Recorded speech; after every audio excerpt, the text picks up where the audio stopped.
Hey everybody, so today on the show we have our very first and probably only ever Tony Award winner on on the Apartment Investors Club podcast. I would really like to welcome my friend, fellow syndicator, and kind of sort of neighbor here in Brooklyn, Matt Yeah.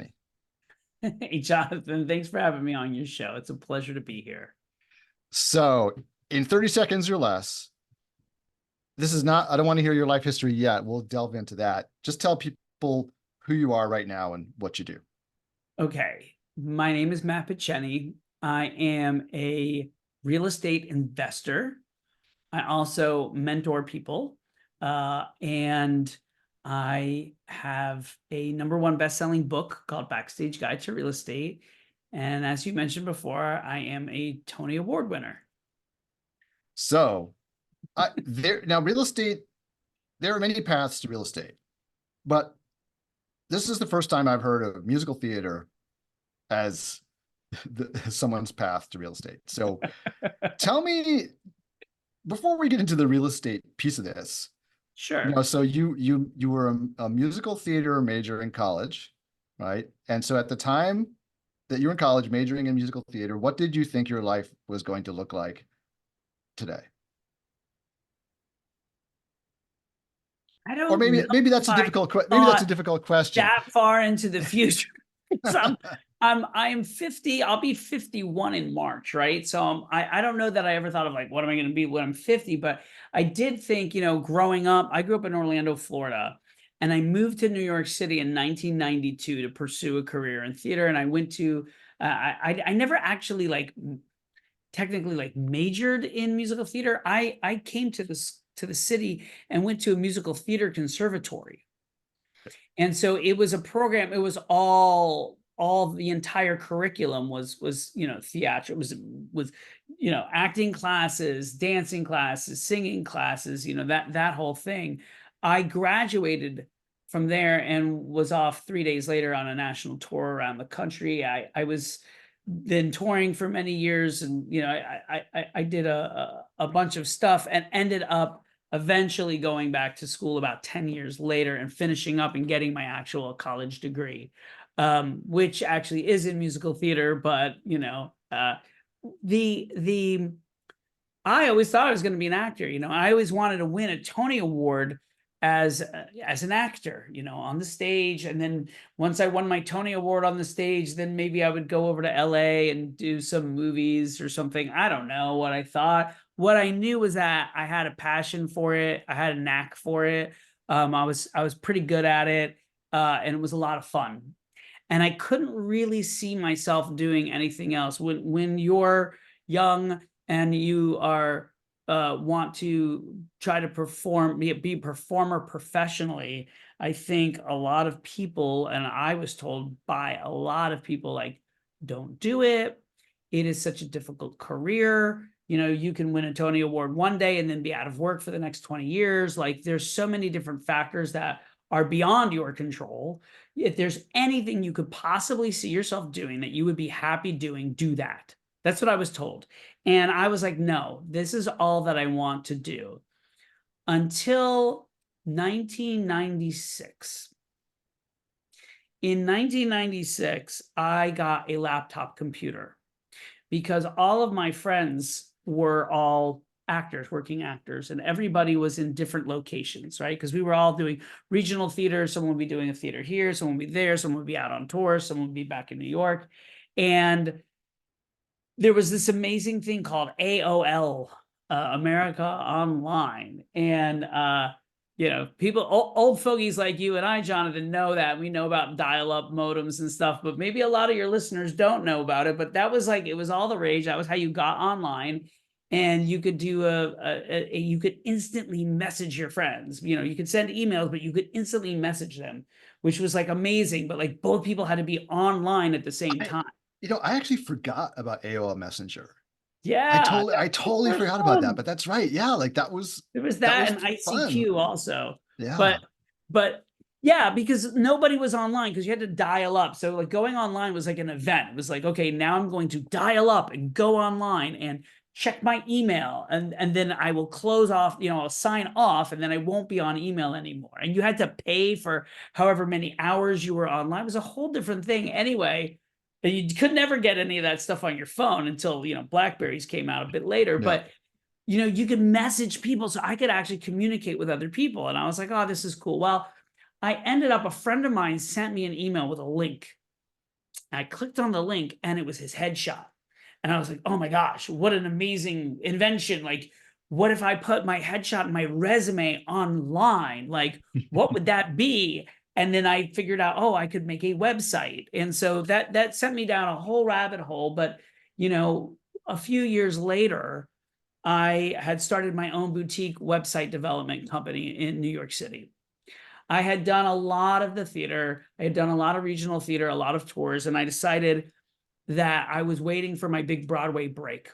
I had been called back several times for Rent, and some other musicals, and was like, you know what? I just need a way. I need to stop going out of town. I like living in New York, and I can do this on the side. Well, it ended up being the heydays, right? The big .com days. And I was getting so much work that, I eventually was doing it in my apartment, got another desk in my apartment, and there was no more room in my little apartment. And I got an office space, and I had a little boutique agency doing website development. And at that time, I got called in for a role and did a terrible audition. It was for a director I had worked for in the past, did a terrible audition. And because I hadn't been doing anything, I hadn't been going to dance class or vocal lessons or anything for well over a year. And I said to myself, oh man, if I really want to, I need to get back in shape. But also while that was happening, and I got called back for it, it was going to go out on tour and then be on Broadway. And I was like, what am I going to do when I'm on tour? And, I'd have to hire somebody to run my business, and would they be able to do? And I thought about it. I was like, you know what? I am now happy doing something else that's not theater. I'm making money and I'm enjoying my life. Why am I going to try to kill myself to get back into this, theater business? I really never quit acting, but I really hadn't done it for quite some time and was very happy with my life. And that's when I went full-time into digital marketing. And then fast forward a couple of years, the .com bubble burst. All of my clients went out of business, and my landlord called and told me I had 90 days to get out of the apartment I was living in. So I had to find a place to live in New York City. I was looking at rentals. I actually found a place to buy. I bought the place, and a little over 2 years later, I sold it and more than quadrupled my initial investment. And that was the real estate moment. That was the moment that the light bulb went off, and I said, wow. Because I got a full-time job at that point. I was working in-house at Showtime. I was making a nice 6-figure salary, and this was 2001. So that was really good money, especially back then. But the one real estate transaction was more than a year's worth of salary. And that's when I said, all right, I gotta figure this real estate thing out. I mean, I remember those days because I was working as a lawyer on Wall Street in 2001, right? And I remember the real estate market in New York City was so hot that all of my friends who had bought and their timing was right, just like yours, sort of bought it right around the .com bubble bursting, and when the Fed pumped money into the system after that, right? And so everybody was like, in a year I've made double. My apartment's worth double what it was last year, And I mean, I was dumb enough not to buy an apartment until 2008, just before the crash, but but still, I mean, it was a good time to have your eyes opened about what the possibilities are with real estate, for sure. Yeah, it was wonderful. I mean, we did a lot of work on the property. It was a co-op, and we also renovated the lobby and the hallways. And so there was a lot of, value add that I was doing. I didn't know it was value add, but it was. Right. And also in the unit itself. And then, we had this incredible real estate market during that time. So in a little over 2 years, bought a new place to live on the Upper West Side, which is where I had wanted to be. This place was all the way up in Washington Heights, the first place. And and then spent the next, I don't know how many years, trying to figure out how to get into real estate. Took a few years to figure out how to start getting involved. And then I did it as a hobby for about 10 years. And then in 2016, my wife had gotten a job opportunity. At the very end of 2015, we moved down to Miami. And that was when I made the transition into going to real estate, not making it a hobby anymore after 10 years as a pretty successful as a hobby. I said, you know what, I want to try to do this full time. And I mean, so what do you mean you did it as a hobby? I mean, I don't understand how real estate's a hobby. How do you? well, I think there's a lot of people who do real estate as a hobby, where you might buy a single family rental, or you do an Airbnb, or that kind of thing, single family buy and hold. I mean, I, for instance, had the first apartment investment that I made was a primary residence. So I don't know if we would really consider that technically real estate investing. I mean, sort of, kind of, but not really. Then I bought the place on the Upper West Side, but about a year later, I bought a piece of land in Connecticut. Now it was really my first investment property. And then it was about an acre of land. And then I ended up like cutting down trees and like building a house. Like, we dug a hole, and I mean, I didn't do it. I hired somebody to general contractor. But you bought that as specifically as an investment to build like a spec house that you were going to sell. Or just hold the land for a couple of years and sell it for a profit. And then I decided, you know what, I'm going to build on it. And I built on it. It was in a lake community, so I also had access to the lake, so I could go up, and I bought a really, really, really inexpensive, very poorly made boat that used to fall apart in the middle of the lake. And not fall apart, but just stall. So then we would have to call someone and get them to tow us back in. But it was in a like private lakefront community, so we had access to the clubhouse and the tennis courts and the Olympic sized swimming pool, and all the odds and ends. But I didn't have a house to live, so it was like we would go up from the city for a day and enjoy it, and then maybe stay overnight at a hotel or not, and then come back to the city. And I was like, all right, it's time to build. And ran the numbers, and it made sense, and I built a house and never really lived there. The intention was that I would use it almost as a summer house, but I ended up renting it the entire time. It was a short-term rental, but I had it for rent the entire time, because right when we were getting the certificate of occupancy, I met a lovely lady who is now my wife, and her parents have a house in Connecticut, but on the other side of the state.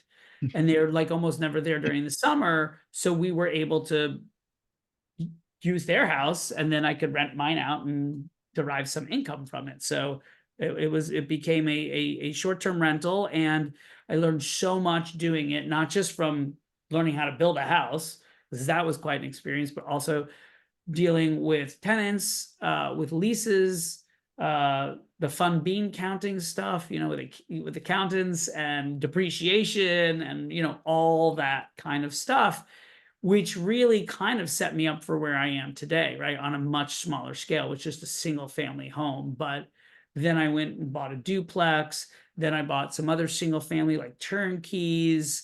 I did some fix and flips. And then eventually in 2016, I was looking at getting into multifamily syndication, started syndicating. And for anyone who's listening who doesn't know what syndication is when a bunch of investors get together to buy something as a collective. And I started immensely passively, so I wasn't running those deals. I was a limited partner, so I had no control over them, but I put money into them. And in 2018, I had been looking for a while, but in 2018, I closed on the first deal that I was actually running as a general partner. So I had put the deal together, got investors who were interested in investing with me on it, and we bought a $10 million property, 132 units. So I went from like a 2-unit duplex in Brooklyn to 132 unit, $10 million property in Lawrence, Kansas. So I actually heard you telling the story the other night when kindly came to my meetup here in New York City.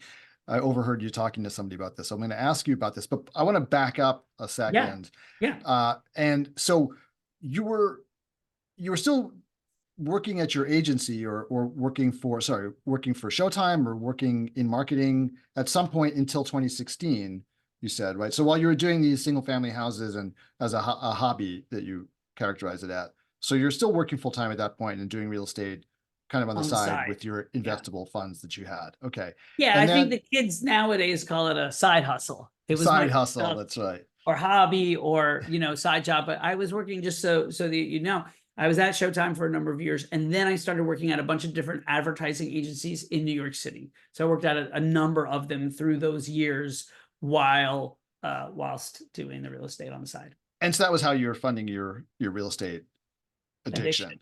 Yeah. Yeah. So okay, so that takes us up to 2016 when you decide that you want to get into syndication. So how did you come across syndication? How did you encounter it? Because in 2016 it was only just beginning to become kind of more broadly known. Sure. So how did you get into it? I think if you go on any platform, right, and syndication will pop up. There's like thousands of podcasts and videos and all that other kind of stuff. I mean, I know you have a YouTube channel. I have a YouTube channel. I mean, it's everywhere. And you're nobody if you don't have a YouTube channel. I mean, come on. Like, well, back then there was all those YouTube channels, but none of them were for multifamily syndication. And I thought, so I said we moved to Miami at the very end of 2015, and I was figuring out what I was going to do when we got down there. I looked at a couple of agency jobs and I spoke with my wife about it. And I said, you know what, I want to try to do this real estate thing full time. And so January 1st, 2016, I was like, boom, I am now officially a full-time real estate investor. And I was trying to figure out what I was going to do with that. Like, what does that mean? And I was doing some fix and flips. I was doing some buying some single family properties and holding them for long-term rentals. But it was during that time that I say that I enrolled myself in podcast university, right? I was driving a lot in Miami and I had lots of time in the car and I was listening to a lot of podcasts.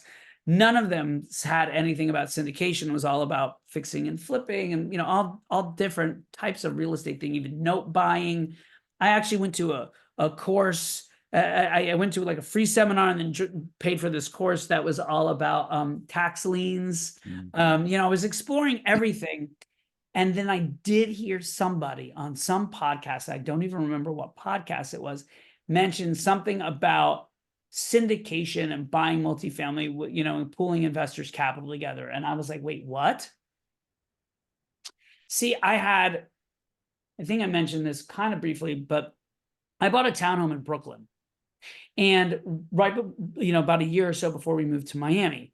And so we bought it, we planning to live here for a while. And then my wife got this job opportunity. But when we bought the townhome, we did what is nowadays called a house hack. I didn't know it was a thing back then. I just knew the numbers made sense where I was able to live in part of the property. It was a 2-family property. And then the other part would be rented.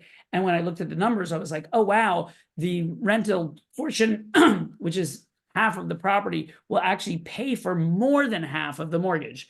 So if I ever leave the property, but I can still, hold on to the property, I would be making money.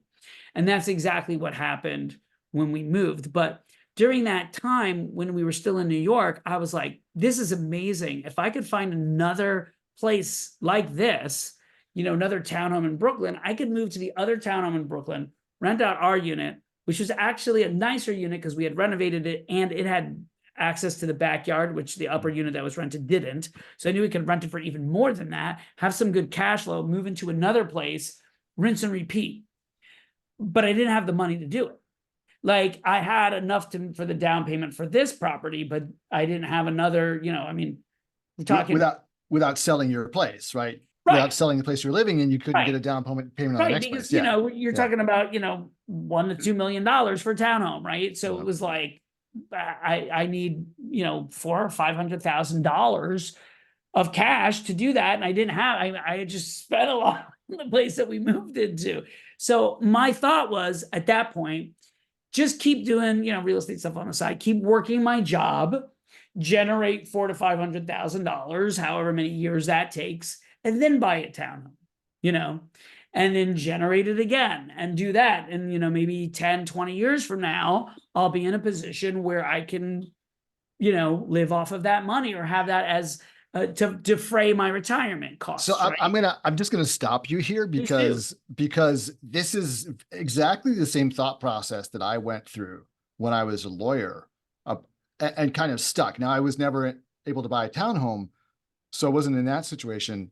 But thinking about like, okay, if I work at this job and I save up another $50,000, and then like every year maybe I could buy, like another crappy duplex in Newburgh or something like that. And then, and that would make me like $50 a month, and then eventually if I had like 100 of them, maybe I could quit my job. So it was like similar kind of thinking process, like that you had to do this saving a down payment, buying something, saving a down payment, buying something. So I just, sorry to interrupt you, but so that at this No, point, so yeah, that's exactly right. And also I I was thinking that I save up, I buy it, and then I pay it off, right? Like as yeah. through the payments. But I've since learned it's actually smarter to try to hold the debt, right? To keep the debt on the property, maybe do a cash out refinance once your equity gets built up. But that was light years beyond where I was at that time. I was Yeah. like, okay, but this is what I'm gonna do. Then when my wife got the opportunity completely out of the blue, she got approached with a really good opportunity for her career path in Miami. That's when we moved down there, and that's when I, I could have gotten a job, I think, at an advertising agency down there. I went and met with a few. I didn't have any offers at the time, but I met with a few. But it was weird because in New York, I had been recruited out of one agency into the next, and then like recruiters were always calling me, HR people always calling me, and like every 2 years I would move and get this big bump in pay, and I ended up becoming a vice president at an agency. I was overseeing the entire project management department, and I walk into an interview in Miami, and there's like 4 people in the agency. And so I had been managing teams of like hundreds of people. So it wasn't like the right fit based on what I had done before. I did get offered a position. The salary was like really low. And I was like, I can flip 2 houses and make that salary. And that's what I want to do. Like, I just I burned out from working in the agency world. Like it's a difficult, the hours are crazy. And I was kind of just burned out from doing it for such a long time. And so I was listening to a podcast one day, and they someone mentioned something about syndication. And then that was a person who had their own podcast. I went onto their podcast, and one of their episodes, they mentioned something about syndication and mentioned somebody else. And then I went to their podcast, and it turned out that's like what they focus on. And they do training, like a seminar, like an in-person seminar. So I went to that, and then it kind of just went from there, right? Then I met somebody else, and I went to another seminar, and then I joined one of these mentorship groups, which you have to be very careful about. They can be very expensive, but they also can collapse timeframes and let you get a lot further, a lot faster. When you think about you're buying a $10 million property or $100 million property, I mean, how much do you think one mistake can cost you 10, 50, $100,000, one little mistake. So if a program like that saves you one mistake, it's, paid for itself. So I joined one of those programs. I worked my tail off, and we're now recording this in 2020, early 2024, January 2024. My first syndication deal as general partner was in 2018. I now have over 4,500 apartment units as a general partner. It's over $600 million worth of real estate that I'm directly, responsible for. And then beyond that, I had been investing as a limited partner since 2016. And so I've invested in over 7,000 apartment units in that realm. So it's over 10,000 apartment units between my GP and LP. Now, some of those have sold, right, and gone full cycle, but it's over 10,000 units. And it's been an amazing ride with lots of ups and lots of downs, and a lot of in between. So, I mean, so tell me, because since I mentioned it, now I got to ask about it. So that first deal that you did, Yeah. So I was overhearing the other day when you were at my meetup that you bought the $10 million deal because you had managed to come up with you saved up a couple $100,000, and then I'll just let you take it from there. So just tell that story that you just told the other day.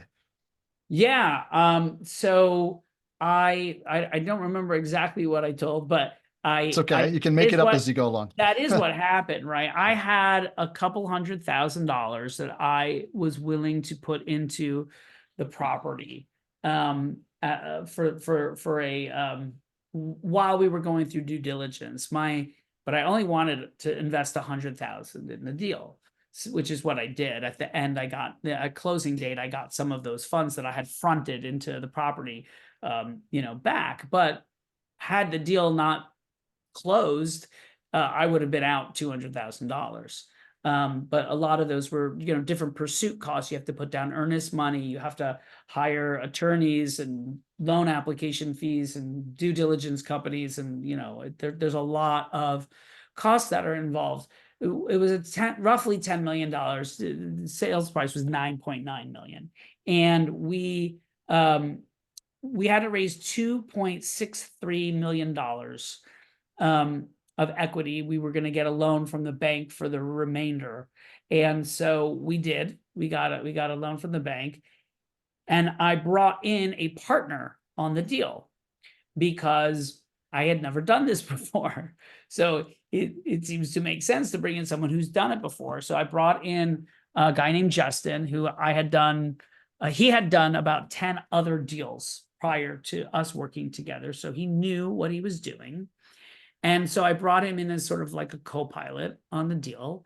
And we were talking about the deal and talking about, there's so many different components and so many things that need to get done. So we were divvying up the work. And one of the things, obviously, is raising the capital to $2.63 million. And he's like, how much can you raise? And I said, I have no idea, because I've never been in sales before. I never raised capital before, so I wasn't sure what I could do. I said, I think I can raise somewhere between 100,000, because I knew I was putting in 100, so at least I'd be able to do that. I said, I think I'll get somewhere between 100,000 and $1 million, but I'm not really sure.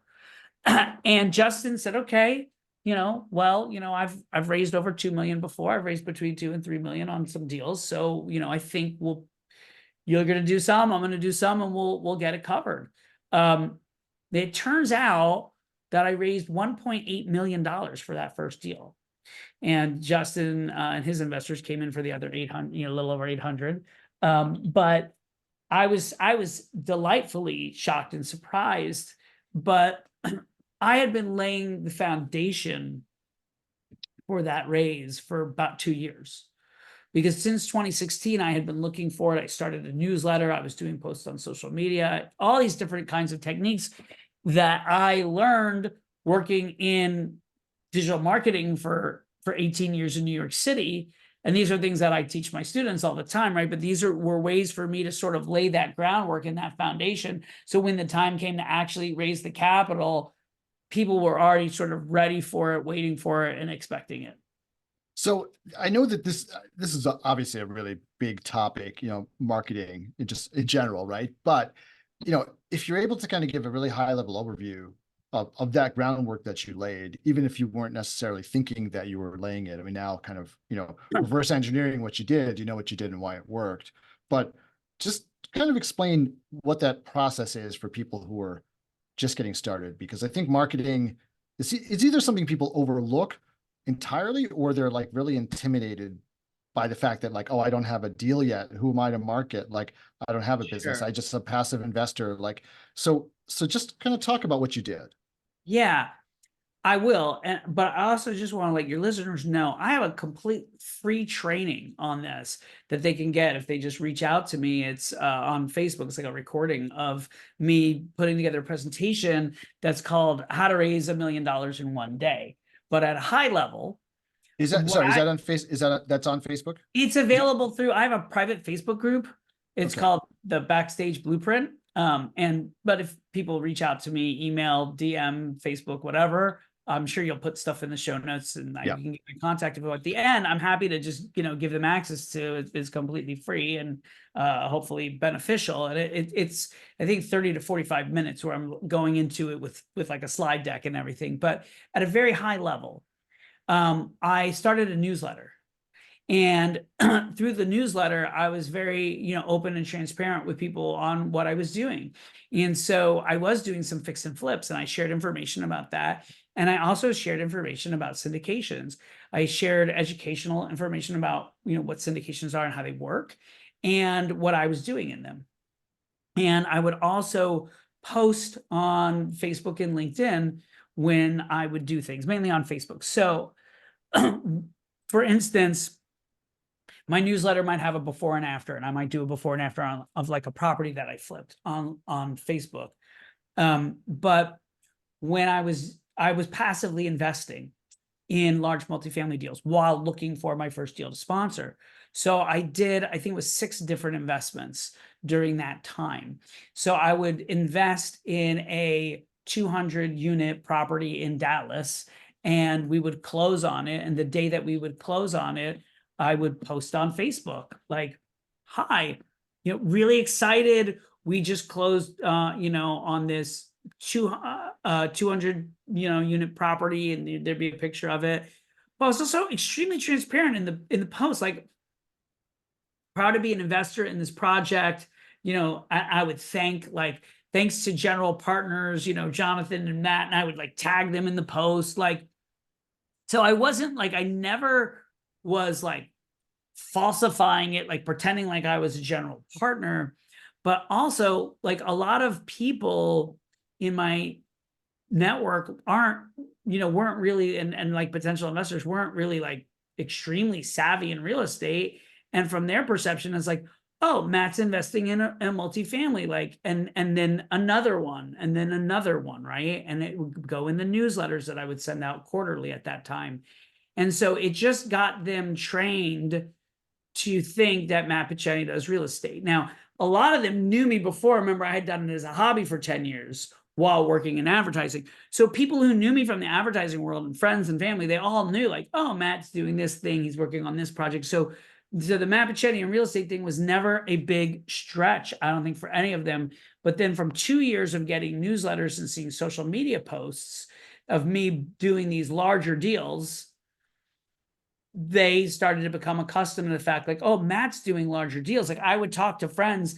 Remember, I was on the phone with my friend Adam, who was still in New York while we were in Miami. Funny thing now is we're back in New York and he's down in South Florida, but talking to him, and he's like, oh, Matt, you're like a real estate mogul. And I'm like, no, like I'm working on buildings. He's like, no, I know you're doing 400 unit property and this 300 unit property, and that was like his perception of it. I was like, well, look, I'm just investing. Like, I'm not running oh, you're being modest, And so that he had that perception. I think a lot of people have just the perception like Matt's doing larger deals. So when I came with my first deal, hey, I'm doing this large deal. By the way, I have someone who's done these a bunch of times.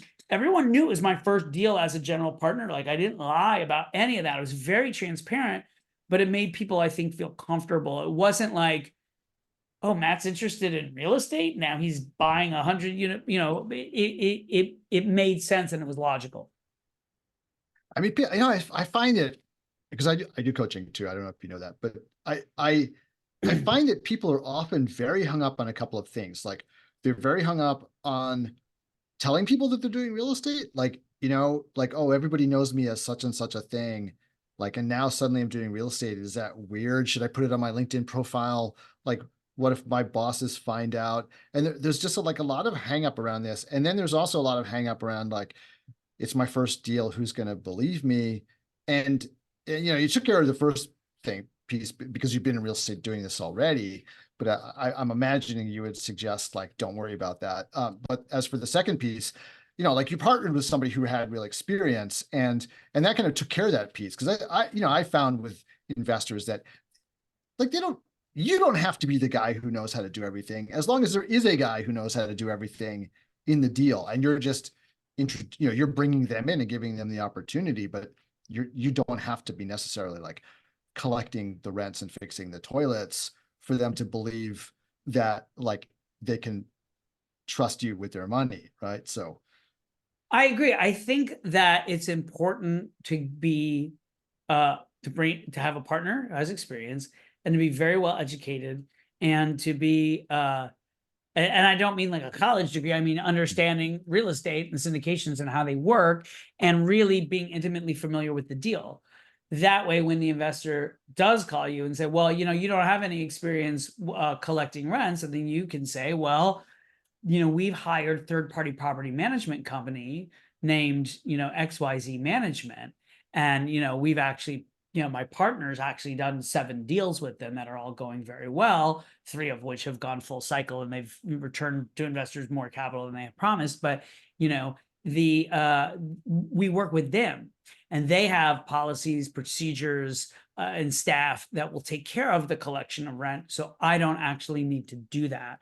We will be managing them.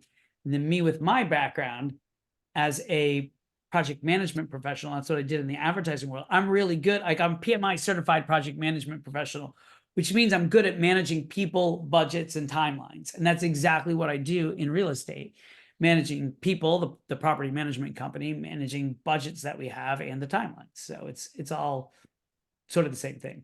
So we have a little bit of time left, but talk to people about like what does your day look like? What are you doing on a typical day or like in a typical week? Yeah, so people ask me that all the time, and there's not a really good answer because there's so many different things that I am doing. For instance, today I'm doing actually your podcast. I'm doing another podcast, and then I'm actually at the end of the day I'm on a online virtual summit thing. So like that normally doesn't happen. I'm normally not doing 3 in a day. Maybe I'll do one a week. Been on like about a little over 100 podcasts now over the years, but so it may involve some of that. It definitely involves social media posting. It definitely involves creation of those posts. There's a lot of work that goes into that. I do a lot of video. So I mean, you can see I'm well lit right here because I have a really nice camera over there, which I use to shoot for my social media and also for my YouTube channel. So I'll be creating content for that or just text content. I've written articles for Forbes and Fast Company and, NASDAQ. I had something published in NASDAQ late last year. So I'll write articles. A lot of my time is spent on property management calls. So we will have weekly asset management calls with our property management company for each property. So that takes up a lot of time. That's an hour-long meeting that we have. And then in between those, there's other meetings that we have. We have general partner meetings at least once a month to talk about the status of the deals. We'll have, and then we have this issue at this place or that one. We have to get on the phone with insurance or tax, consultants, or, there's a myriad of different operational things that are happening during the week. Then I'm talking with investors. And I'm also coaching students, right? I'm a mentor and I teach people how to do what I'm doing. So that keeps my week busy and fun and interesting because I'm not sitting around doing just one thing. I'm wearing a lot of different hats and I like that variety. That works for me. It keeps my life fun and interesting. Otherwise, I wouldn't be doing this. Do you have help? Or are you doing this all on your own? I have help. I have a 3 people who work for me and on different levels doing different things. I got a guy who's doing editing, someone who's an assistant. I have somebody who's helping me with sales and social media and just like lots of different hats.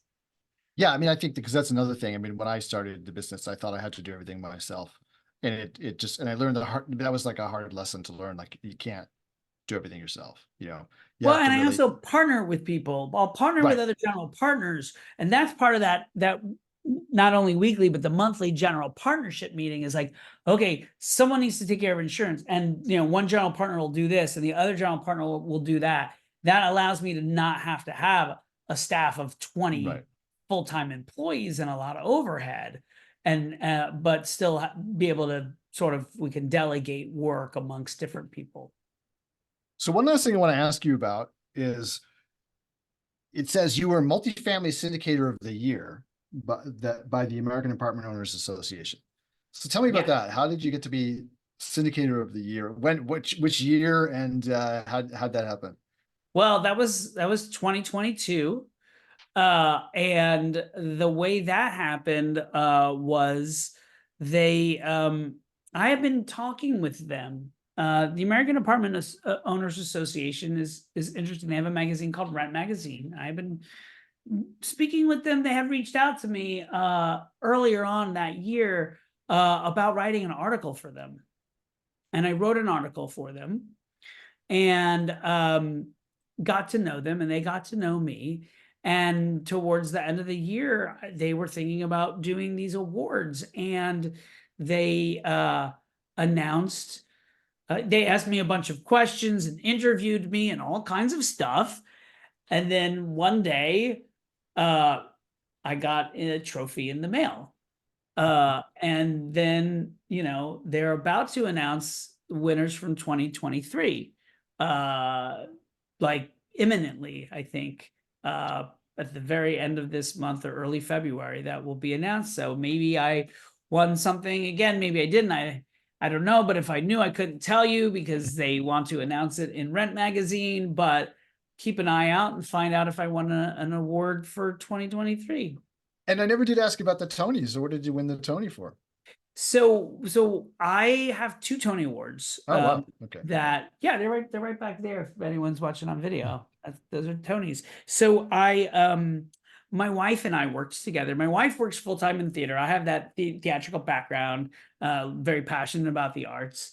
And so we teamed up together a few times on different shows, and we worked on a show that is running on Broadway right now. It's been running for a while, and it's a great show. If you haven't seen it, I highly recommend it. It's called Moulin Rouge.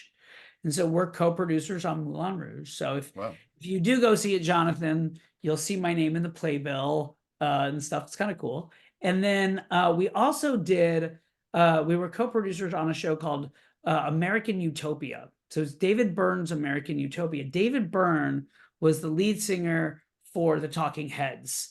So probably most famous for Burning Down the House was one of their songs, but for his giant suit. I was watching those videos the other day, actually. Yeah. So David Byrne, his last tour was called American Utopia from an album of the same name, and it was very theatrical. And people saw it and said, this should go to Broadway.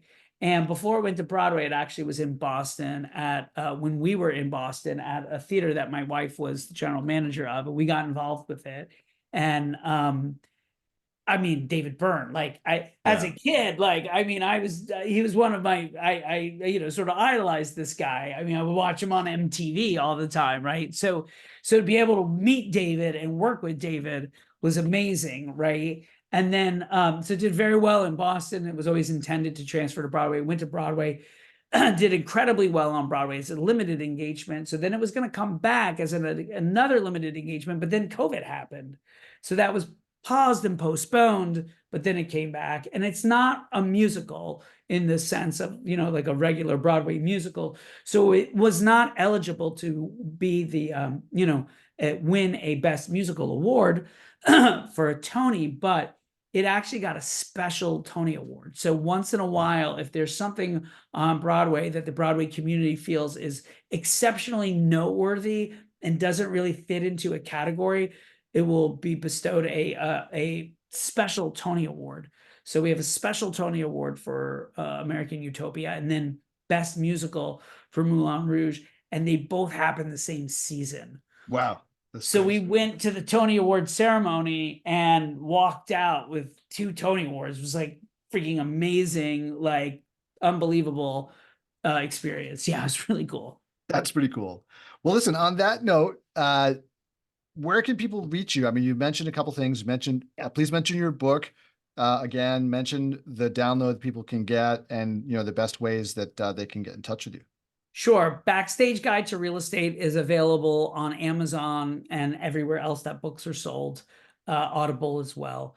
That's my book. you can find me and links to my book and links to all of the stuff that we talked about on my website, which is picheny.com. That's PICHENY.com. I'm also very active on social media at picheny.com. At the bottom, there's links to all the social. I think picheny.com is the best place to go to get everything. If you want the training, it's called How to Raise $1 million in One Day. Go to the website, go to the contact page, shoot me an email, DM me, whatever. I'll send you a link to it. You're more than welcome to have it. It's completely free and hopefully valuable. Well, Matt, it was really fun getting to hear more of your story today, and I'm looking forward to seeing you in a couple of weeks when I'm at your meetup. So Yeah, take care. you're gonna be talking at our meetup, and we're All really right. excited to have you there, Jonathan. Thanks so much. I'll see you then. All right, take care.